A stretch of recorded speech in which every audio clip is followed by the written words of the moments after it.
Disclaimer: this is audio horror fiction. If darkness or the creatures it holds scares you, leave now. Still listening? Good. Then let's begin. Her name was Katie Morrison. Long curly honey brown locks and big doll eyes. An absolutely gorgeous little girl with a heart of pure gold. She always had love to share, given in the form of hugs and cookies. Even at the age of 8, her wisdom and grace were far beyond her years. I tried not to pick favorite students, but I did have a certain affinity for her. Katie's father had the same eyes.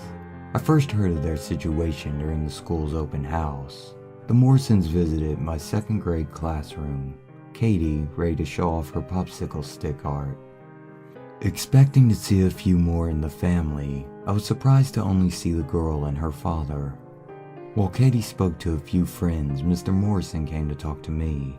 Bright girl, isn't she?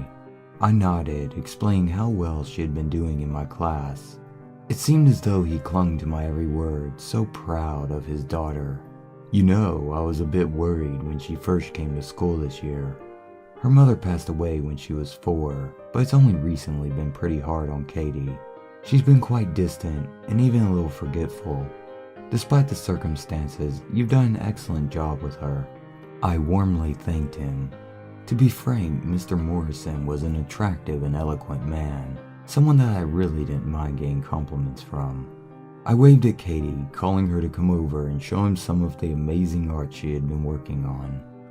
It wasn't all that great. Really, quite honestly, at a level lower for her age, but the look on her face when she was praised was unlike any sight I'd ever seen.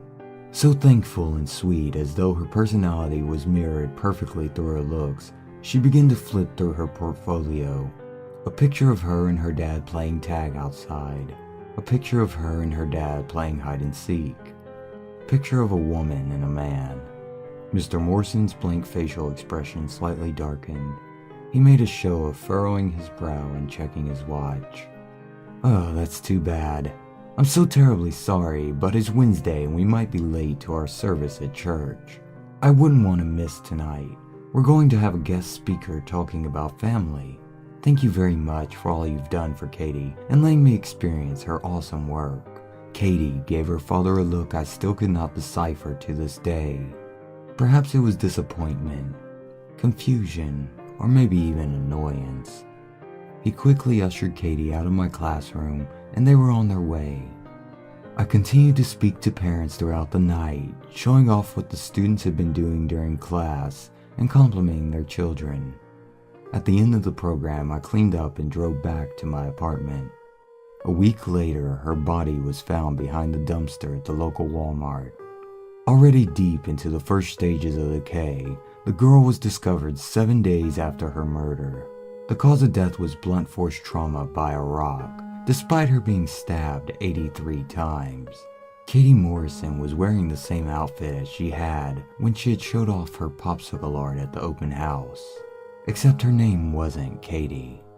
It was Rose. After conclusive evidence was gathered from the autopsy, Oliver Davis, who went under the alias Tyler Morrison, was arrested for first-degree murder and kidnapping of Rose Cunningham. She was 4 years old when Davis snatched her from the Cunninghams' front yard 2 states over. It is believed that he conditioned her into thinking that he was her adoptive father. I thought they had the same eyes.